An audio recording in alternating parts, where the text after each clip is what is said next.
आप लोगों के काफ़ी क्वेश्चन आए थे जिसमें आपके आगे कुछ समस्याएं आ रही थी एलटी ग्रेड में कि जो एलटी ग्रेड के दो पेपर होंगे तो उसका जो मेन वाला एग्जाम होगा वो लिखित होगा या ऑब्जेक्टिव होगा। कहने का मतलब सब्जेक्टिव होगा या ऑब्जेक्टिव होगा, और जो सेकंड पेपर होगा जिसको मेन एग्जाम कहते हैं उसमें क्या आएगा क्या नहीं आएगा और किस तरीके से उसका पैटर्न रहेगा। तो इसको लेकर बहुत से आपके सवाल थे और समस्याएं थी। असल में ये सभी स्टूडेंटों की प्रॉब्लम है कि उन्हें क्लियर नहीं हो पा रहा है कि आखिरकार प्री में क्या रहेगा, मेन में क्या रहेगा और उसकी स्थिति क्या रहेगी। आज की वीडियो में हम आपको बताएंगे कि आखिरकार प्री में क्या रहेगा, मेन में क्या रहेगा और किस तरीके से हम उसकी तैयारी करेंगे। तो जो कमेंट आया था वो विजय कुमार का पहला कमेंट था। ये कह रहे हैं कि सिलेबस क्या है, थोड़ा सिलेबस क्लियर कर दीजिए, क्या इसमें हिंदी आएगी या नहीं आएगी और इसकी तैयारी कैसे करें। दूसरा कमेंट था अवधेश कुमार का, ये भी कह रहे थे सिलेबस क्लियर कर दीजिए। सचिन पांडे ने अपनी बात रखी है, वो कह रहे हैं कि प्री में जीके आएगा, जीएस आएगा और मेन में सब्जेक्ट आएगा जो कि ऑब्जेक्टिव होगा, बहुविकल्पी है। ठीक है, ये चीज भी बताएंगे। तीसरी बात किशन है, वो बड़ा टेंशन में है, वो भी ये कह रहे थे कि मेन सब्जेक्टिव होगा। ये आपसे किसने बोल दिया ये किसने कह दिया। देखो भाई, टीचर दो तरीके के होते हैं, हम शिक्षक नहीं हैं। हमारा काम है परीक्षा पैटर्न पर, हम काउंसलर हैं, परीक्षा पैटर्न पर काम करने वाले लोग हैं। कैसे पेपर बनता है, किस तरीके से पेपर सेट किए जाते हैं, सिलेबस कैसे बनते हैं, ये हमारा मेन काम है। इसके साथ जो सेकेंडरी है वो हम शिक्षक हैं। पहले तो हमारा यही काम है, तो ये काम तो हमारा है ना कि ऑब्जेक्टिव है, सब्जेक्टिव है, कैसा पैटर्न होगा, क्या होगा। सर्वेश सिंह कह रहे हैं कि सिलेबस चेंज हो गया। जी हाँ, सिलेबस चेंज हुआ है, पर वो अंदर का चेंज नहीं हुआ है, वो ये चेंज हुआ है कि अब वो दो भागों में होगा, यानी प्री एग्जाम और मेन एग्जाम। ऐसा नहीं होगा कि आपका पूरा मैटर ही चेंज हो गया। हाँ, कुछ चीजें ऐड हुई है जैसे हिंदी। तो यहां तक के जितने कमेंट हैं उन्होंने सिलेबस पे फोकस किया है। अब हम इसकी चर्चा कर लेते हैं सिलेबस को लेके। देखो, एक चीज है, पीसीएस जो है वो एक स्थायी आयोग है, ये कोई हवाई या कोई उड़ने वाला आयोग नहीं है। ये अपना इसका अपना एक क्या है, फिक्स मटेरियल है, फिक्स क्राइटेरिया है और कुछ मापदंड हैं जिनके आधार पर यह सिलेबस को बनाता है। यह बात क्लियर है कि अभी इन्होंने कोई ऑफिशियली नोटिफिकेशन सिलेबस को लेकर जारी नहीं किया है।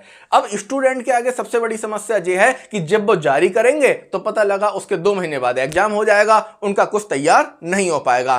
तो जो भी प्रत्यक्ष या अप्रत्यक्ष रूप से मुझको सिलेबस के बारे में जानकारी मिली है या जो पता है वो मैं आपके साथ शेयर करता हूं क्या रहेगा, और जो भी मैं आपको बताऊंगा वो विद लॉजिक बताऊंगा, जिसको आप एक तरीके से तर्की दृष्टि से देखें तो भी वो खरा उतरेगा और उस तरीके से तैयारी करने में आपको नुकसान भी नहीं होगा। तो ये तो आपका 100% क्लियर हो गया कि एक एग्जाम जो है इसका प्री होगा और एक एग्जाम इसका क्या होगा, मेन होगा। ठीक है, अब ये प्री और मेन का कॉन्सेप्ट क्यों आया? ये आया कि जो घोटालेबाज हैं या पेपर आउट कराने वाले लोग हैं या जुगाड़ वाले लोग हैं, उनको रोकने के लिए ये कॉन्सेप्ट आया। क्योंकि पहले क्या था, जो सेटिंग वाइज लोग थे जुगाड़ कर लेते थे तो प्री क्वालिफाई हो गया, नौकरी लग गई। अब उनको मेन भी देना पड़ेगा। क्या करना पड़ेगा? मेन भी देना पड़ेगा, जहां पे उनकी जुगाड़ नहीं चल पाएगी। तो ये चीज, इसके कारण इन्होंने प्री और मेन रखा। तो जो प्री एग्जाम है, बस पहले क्या था कि जो प्री एग्जाम था वो उससे क्या हो रहा था, मेरिट तय हो रही थी और आपकी जॉब लग रही थी। अब इन्होंने जो प्री एग्जाम है इसको क्या कर दिया, स्क्रीनिंग टेस्ट कर दिया। अब ये प्री एग्जाम नहीं रहेगा, अब ये क्या हो जाएगा, स्क्रीनिंग टेस्ट हो जाएगा। तो इस प्री एग्जाम में आपको 2 चीजें देखने को मिलेंगी। पहली आपको मिलेगी जीएस और जीके, जीएस और जीके। इसके साथ में आपको थोड़ा सा मैथ भी रहेगा ऐड, जैसा कि मैंने आपको पहली वीडियो में बता दिया था कि एलटी ग्रेड जीएस का सिलेबस क्या होगा। और दूसरी चीज आपका क्या मिलेगा, सब्जेक्ट, जिसको आप कहते हैं विषय। ये क्या होगा, आपका सब्जेक्ट। तो जो आपका जीके जीएस होगा ये आपका 20% आएगा और जो आपका सब्जेक्ट होगा वो 80% आएगा। ये कतई क्लियर है, जो कि 100% नहीं हट सकता। ठीक है, ये प्री पेपर में आना ही आना है। अब वो ये कर सकते हैं थोड़ा सा चेंज कि जो जीके जीएस वाला पोर्शन है इसमें 4 से 5 क्वेश्चन शिक्षण के डाल सकते हैं। ठीक है, या एक आध आयोग के दे सकते हैं। इससे ज्यादा परिवर्तन यहां पर नहीं होगा क्योंकि उत्तर प्रदेश स्पेशल है, वो इसके अंदर आ ही जाएगा। तो अगर आपको 4 से 5 क्वेश्चन देखने को मिले वो साइकोलॉजी के देखने को मिल सकते हैं, वरना ये इनका फिक्स है कि ये इसको स्क्रीनिंग टेस्ट लेंगे। ध्यान रखिए, इस पेपर के नंबर नहीं जुड़ेंगे, ये आपको क्वालिफाइंग करना होगा। अब आप इसको क्वालिफाई करेंगे तभी आप अगले पेपर में दे पाएंगे। अब तो सबसे बड़ा क्वेश्चन ये है कि आखिरकार मेन एग्जाम का सिलेबस क्या होगा, मेन एग्जाम में क्या आएगा। तो जो मेन एग्जाम है उसमें दो चीजें आएंगी, एक क्या आएगा, आपका सब्जेक्ट आएगा। क्या आएगा? सब्जेक्ट। सब्जेक्ट आप जानते ही हैं, जिसका जो भी सब्जेक्ट होता है। और दूसरी चीज क्या आएगी? हिंदी। क्लियर? आपका सब्जेक्ट आएगा और हिंदी आएगी। हिंदी वो देते ही देते हैं, चाहे आरओ का पेपर हो, चाहे पीसीएस का पेपर हो, चाहे जीआईसी प्रवक्ता का पेपर हो, इन्हें हिंदी लेना ही लेना है। अब हिंदी क्यों लेना है, इसके पीछे भी कारण है। जब ये आपको हिंदी ऐड करते हैं उसमें, तो ये आपका 3 स्तर पर परीक्षण करते हैं। पहला क्या लगाते हैं यहां? आपठित।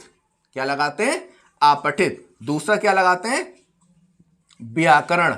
और तीसरा लगाएंगे निबंध। ये इनका ऐड होगा।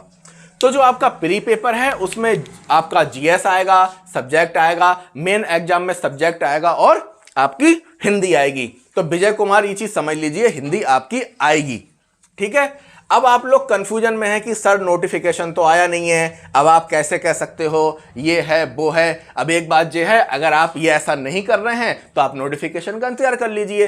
जैसे कुछ लोग कह रहे हैं कि कुछ नहीं, ये आएगा वो आएगा, तो ठीक है, आप नोटिफिकेशन का इंतजार कर लीजिए, कोई दिक्कत नहीं है। लेकिन जब तक आप नोटिफिकेशन का इंतजार करेंगे तब तक कहानी खत्म हो जाएगी और इतना समय नहीं होगा कि आप कुछ भी तैयारी कर सकें या आपकी कुछ भी प्रिपरेशन हो सके। क्योंकि साइकोलॉजिकल रीजन ये है कि जैसे ही नोटिफिकेशन आता है, दबाव आपके ऊपर काम करना शुरू कर देता है और फिर आपकी तैयारी नहीं हो पाती। तो अब यहां पे एक चीज, ये सबसे बड़ा जो क्वेश्चन है, जो किशन कह रहे हैं कि मेन सब्जेक्टिव होगा, किसने बोला? ठीक है। तो यहां मैं आपको एक चीज बता दूं कि जो आपका ये पेपर आएगा तो इसमें 2 तरीके के क्वेश्चन आपको देखने को मिल सकते हैं।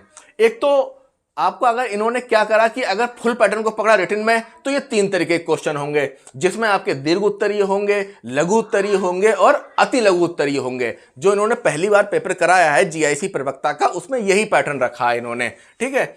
और इसके बाद जो हिंदी होगी, हिंदी में अब जो आपठित गद्यांश आएगा तो वो तो भाई आपको ऑब्जेक्टिव मिलेगा ही मिलेगा, यहां तो आपको ही लिखना पड़ेगा। तो यहां क्या होगा? ऑब्जेक्टिव होगा।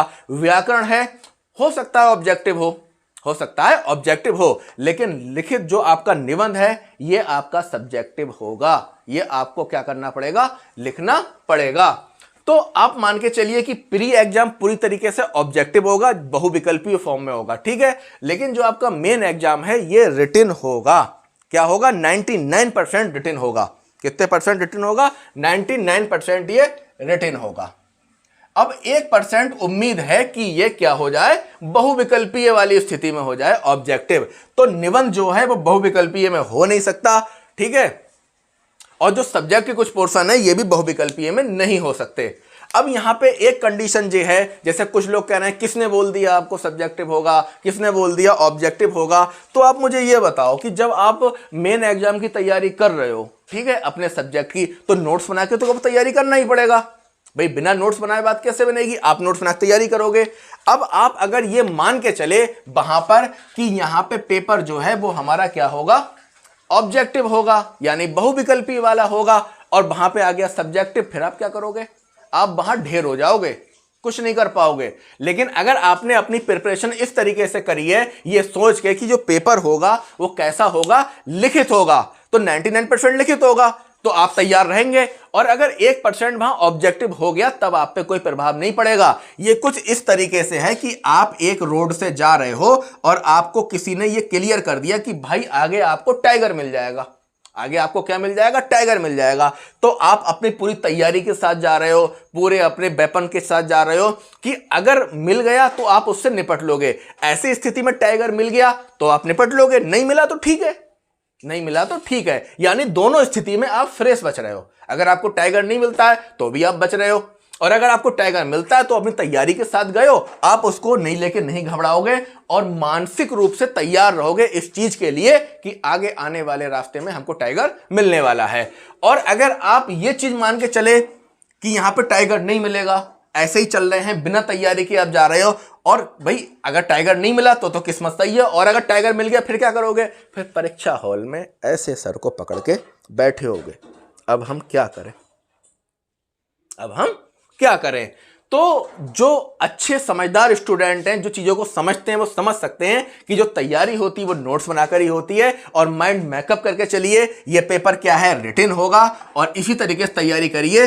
तो आपको क्या होगा कि जो आपका निबंध है वो तो रिटन होगा ही, तो आपको वहां खास प्रॉब्लम नहीं आएगी। अब आप कहोगे कि सर हम इस चीज़ को नहीं मानते, हम ये 1% नहीं मान रहे, क्या होगा? जो होगा ऑब्जेक्टिव होगा, जे होगा वो होगा। तो मैं आपको, देखो, जिसको समझा, जो समझदार है वो तो समझ सकता है, लेकिन जो अपने आप में ही जानकारी ज़्यादा रखते हैं, जिन्हें नॉलेज ज़्यादा है, तो उनको नहीं समझाया जा सकता। लेकिन जो समझ सकते हैं उनको मैं एक तरीके से और समझा रहा हूं कि इस आफत से, इस मुसीबत से बचने का तरीका क्या है, कि जहां हमको ना सिलेबस पता है, ना पैटर्न पता है, ना कुछ भी पता है। ठीक है, तो इस चीज़ से हम बाहर कैसे निकलें? तो इस चीज़ से बाहर निकलने का तरीका ये है कि यहां पे 4 चीज़ें हैं। पहली चीज़ क्या है? आपका जीएस है। पहली चीज़ क्या है? जीएस। ठीक है, अब यहां पे दूसरी चीज़ क्या है? आपका सब्जेक्ट। क्या है? सब्जेक्ट। और तीसरी चीज़ क्या है मेन में? सब्जेक्ट। और फिर यहां क्या आ रही है? हिंदी। अब मैं आपको ऐसा तरीका बता रहा हूं कि आपको ना कोई बाधा पड़ेगी, ना व्याधा पड़ेगी, ना गतिरोध पड़ेगा, ना व्यतिरोध पड़ेगा, और आप सीधे अपना रास्ता तैयार कर लेंगे। आप कह रहे हो तैयारी कैसे करें? तो आप तैयारी ऐसे करो, आप शुरुआत ये करो कि आपने देखा यहां पे 2 चीजें कॉमन है, और वो क्या है? आपका सब्जेक्ट। वो क्या है? आपका सब्जेक्ट। अभी एलटी ग्रेड का नोटिफिकेशन तो आया नहीं है, ना कोई नोटिस आया है। तो सबसे पहले जो आप अपना तैयार करो वो अपना सब्जेक्ट तैयार करो। यहां आपको 2 जगह फायदा मिलेगा। एक जगह तो प्री में फायदा मिलेगा जो 80% आ रहा है, और दूसरी जगह आपको मेन में फायदा मिलेगा जो कितने परसेंट आ रहा है? 75%। मेन में सब्जेक्ट का मापदंड क्राइटेरिया क्या है? 75% का। और हिंदी का क्राइटेरिया क्या है? 25% का। यानी अब आप सब कुछ भूल के क्या करो? अपने सब्जेक्ट की तैयारी करो, जो कितने परसेंट आ रहा है? 80 और 75% आ रहा है। नोटिफिकेशन आया नहीं है, अब बेफिक्र होकर तैयारी करते रहो। अब कंडीशन क्या आएगी कि नोटिफिकेशन आ जाएगा, या आपको पता लगेगा कि नोटिफिकेशन क्या है, या आपको कुछ पता लगेगा सिलेबस क्या है, तब आप अपनी तैयारी शुरू करना। किसकी? जीएस की। किसकी तैयारी शुरू करना? जीएस की। करते रहना। अब आपकी सब्जेक्ट की तैयारी हो चुकी है, अब आपने जीएस की तैयारी शुरू करी, सब्जेक्ट का रिवीजन कर रहे हो, यहां तक तो कोई डाउट नहीं है, ये तो आएंगे, यहां तो ऐसा नहीं है कि ये नहीं आएंगे। ठीक है, तो आपने क्या करा? सब्जेक्ट तैयार कर लिया, जीएस तैयार हो गई। आपका सब्जेक्ट तैयार हो गया, जीएस हो गई।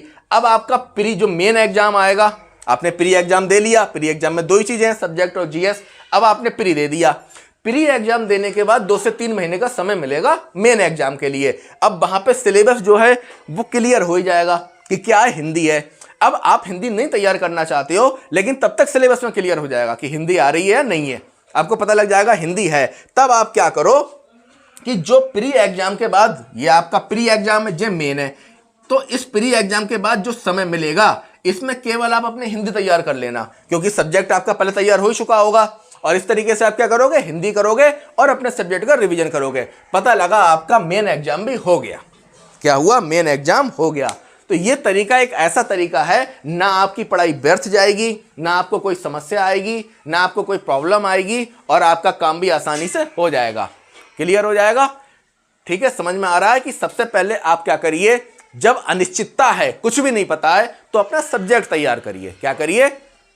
विजय कुमार, अवधेश कुमार, सचिन पांडे, किशन, सर्वेश सिंह, ठीक है, एसएम यादव, श्रद्धा सिंह, आशुतोष और रिंकी। सबसे पहले आप शुरुआत किससे करिए? सब्जेक्ट से करिए।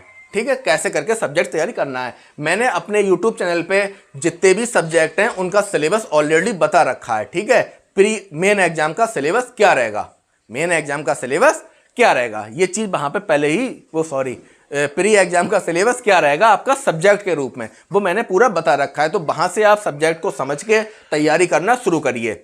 और जीएस का ही मैंने पूरे बता रखा है कि जीएस में कहां से क्या आएगा, कैसा आएगा। आपने पूरे यूट्यूब पे देखा, कोई ऐसी वीडियो नहीं है कि जिसने प्री के जीएस के सिलेबस को समझाया हो अच्छे से। हमने क्या करा कि जो पूरा खिचड़ी सिलेबस था, उस खिचड़ी सिलेबस में क्या किया कि कितने पोर्शन आ रहे हैं, किस पोर्शन के किस भाग से कितने क्वेश्चन आ रहे हैं, कौन सा सब्जेक्ट इसमें इंपॉर्टेंट है, जीएस जीएस में कौन से ऐसे कम क्वेश्चन आ रहे हैं वो सब हमने पहले ही क्लियर कर रखा है। तो आपको ना तो जीएस तैयार करने में प्रॉब्लम आएगी और अपना सब्जेक्ट आप तैयार करिए। इसके बाद जब आप प्री एग्जाम दे लें, स्टेट टेस्ट दे लें, अगर क्वालिफाई करते हैं फिर आप मेन में बैठेंगे और सब्जेक्ट तो आपका पहले तैयार हो ही जाएगा। फिर आपकी तैयारी क्या की बचेगी? हिंदी की। ठीक है, तो आपको इस समस्या से बाहर आ गए कि क्या आएगा क्या नहीं आएगा। देखो मैं एक चीज बताऊं, ह्यूमन बिहेवियर या जिसको हम कहते हैं मानव व्यवहार, वो कुछ ऐसा ही है कि जो चीज हमारे पास होती है या जिसके बारे में हमें पता होता है, हम उस पर चिंतन नहीं करते, हम उसका फायदा नहीं उठाते, हम उसके बारे में नहीं सोचते, और जो हमारे पास नहीं होता है हम क्या करते हैं? उसी पे जोर करते हैं। तो आपको कितनी भी अनिश्चितता है, कितना भी अव्यवस्था है, पर आपको यह तो पता ही है कि अगर 75 से 80% कुछ आएगा तो वो आपका सब्जेक्ट आएगा। तो सबसे पहले सब्जेक्ट पकड़ लो। दूसरे नंबर पे आपको पता है जीएस आएगी, फिर आप जीएस पकड़ लो। और जो अनिश्चित है हिंदी को लेके आप मानने को तैयार नहीं हो, पहली बात तो आएगी 99% पूरी तरीके से आएगी। अगर आपको 1% डाउट है तो जो प्री एग्जाम के बाद मेन एग्जाम होगा वहां पे आप उसे तैयार कर लीजिए। 3 महीने बहुत होते हैं, हिंदी में करना ही क्या है? आप पढ़े, कोई बड़ी चीज नहीं है, आप पढ़ो, उसके विकल्प कर सकते हो। व्याकरण आपने टेट में, सी टेट में, सुपर टेट में सब में पढ़ी रखी है। हाँ भाई, निबंध रहा तो निबंध की मैं तरीका बता दूंगा, किस तरीके से लिखा जाता है, उसकी रूपरेखा बनती है, उसकी प्रस्तावना बनती है, उसमें उपसंहार दिया जाता है, ये भी सब क्या होता है? क्लियर हो जाता है, किस तरीके से आप क्लियर करेंगे। तो ये उन लोगों के लिए है जो लोग सीरियसली तैयारी, जैसे ये यहां पे कह रहे हैं, रिंकी कह रही है सीरियसली तैयारी करना है, तो जो सीरियसली तैयारी है तो वो इस तरीके से आपकी होगी, आप सीरियस होकर तैयार करिए। और वरना अगर आप तैयारी करना नहीं चाहते हैं, खुद को धोखा दे रहे हैं, तो आप लगातार कहते रहिए कोई एंथेटिक सिलेबस ही नहीं है, हमारे पास कुछ पता ही नहीं है मेन का सिलेबस क्या होगा, पैटर्न क्या होगा। अनिश्चित कुछ नहीं होता, ऐसा कुछ नहीं होता कि जो अनिश्चित है, सब चीजें निश्चित हैं, बस आपको पकड़ने की जरूरत है। तो अब आपके क्वेश्चन क्लियर हो गए विजय कुमार कि सिलेबस क्या रहेगा, हिंदी आएगी नहीं आएगी, तैयारी कैसे करें। अवधेश कुमार सिलेबस क्लियर हो गया। सचिन पांडे कह रहे हैं कि प्री में जो है जीके और जीएस आएगी। हाँ बिल्कुल आएगी, पर यहां पे सचिन जो जीके जीएस आती है इसके साथ आपका सब्जेक्ट भी आता है, 120 नंबर का ध्यान है, सब्जेक्ट भी आता है। और मेन सब्जेक्टिव ऑब्जेक्टिव होगा, मेन में सब्जेक्ट आएगा और वो ऑब्जेक्टिव होगा। भाई 1% उम्मीद है ऑब्जेक्टिव की, 99% उम्मीद यही है कि वो क्या होगा? सब्जेक्टिव होगा। और एक चीज बता दूं, जिस स्टूडेंट ने सब्जेक्टिव की तैयारी करी वो मान के चला रिटन पेपर है, लिखित एग्जाम आएगा, अगर लिखित आ गया तो भी उड़ा देगा, और अगर आपका ऑब्जेक्टिव आ गया बहुविकल्पी वाला तब भी कर देगा। लेकिन जो अपना माइंड मेकअप करके चला कि पेपर बहुविकल्पीय वाला आएगा, वो कंफर्म मारा जाएगा अगर वहां पे पेपर लिखित आ गया। और दूसरी बात यह है कि जो लिखित पेपर को मान के तैयारी करेगा वो निश्चित रूप से मेरिट में अधिक नंबर लाएगा, और जिसके मेरिट में अधिक नंबर आएंगे सिलेक्शन उसी का होगा, और उसी को अपना गृह जनपद या अपने घर के आसपास का विद्यालय मिल जाएगा। वरना अगर दूर विद्यालय मिला तब भी आपका सब कुछ करना बेकार है। तो इस तरीके से ये आपका क्लियर हो गया सिलेबस क्या है क्या नहीं है। अब आप कहो कि ये समस्या, तो आप कुछ मत करिए, सब्जेक्ट को तैयार करते रहिए। और आप लोग क्वेश्चन पूछते हो कि एसएसटी की तैयारी कैसे करें, आप क्वेश्चन पूछने से पहले एक बार हमारे चैनल पर जाके देख लिया करो, जितने भी विषय हैं उसकी तैयारी कैसे की जाए, ये मैंने वीडियो ऑलरेडी उस पर बना रखी है, किस तरीके से आपको तैयारी करना है समस्या बहुत बड़ी कि यही नहीं पता कि एग्जाम कब होगा। अब उत्तराखंड सरकार का जो सबसे अच्छा हिसाब है वो यही लगा कि उन्होंने पहले ही अपना जो कैलेंडर है वो जारी कर दिया और बता दिया कि हम 6 अप्रैल को राजकीय प्रवक्ता का पेपर स्क्रीनिंग टेस्ट लेंगे। अब बच्चा बेफिक्र हो गया कि 6 से 7 महीने बाद उसका पेपर है, तैयारी कर रहा है। 6 से 7 महीने बहुत होते हैं। अगर यूपी में भी ऐसा कर देते, वो पहले से अपना कैलेंडर जारी कर देते और कह देते कि इतनी तारीख को एलटी गेट का पेपर है, सारी समस्याएं खत्म हो जाती और बच्चा तैयारी करता। अब इनका क्या है,